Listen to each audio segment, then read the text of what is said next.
Nay em về hàng mới phục vụ cho anh em nha. Thì nó ở đây nó có hai cái mã cũ thôi.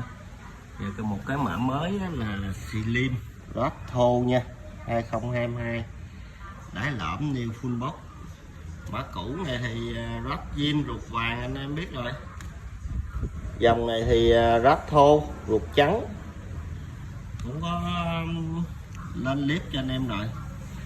Thì đợt này là đợt cuối cùng nha, qua hết đợt này không có còn cái giá ưu đãi cho anh em nữa. Thì một lốc một cây như vậy là được 10 zip đấy. Thì đây là cuối cùng để có cái ưu đãi cho anh em nha. Đợt sau nữa là không còn cái ưu đãi nữa, tại vì nó bị đứt hàng rồi. Đây là một mẫu mới về. Mẫu này cũng mẫu cũ rồi nhưng mà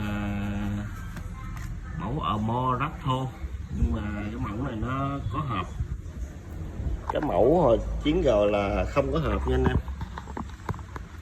Mẫu này nó sẽ là được có hộp full box zin nha. Armor Rat thô full box hãng box zin.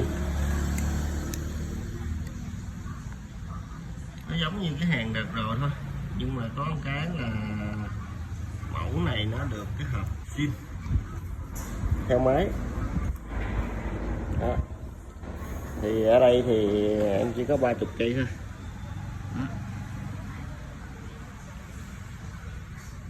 Thì anh em giao lưu thì liên hệ qua Hồ Sơn nha, anh em ship code toàn quốc, bảo hành trọn đời, bao zin tất cả các sản phẩm bán ra cho anh em yên tâm sử dụng và sưu tầm.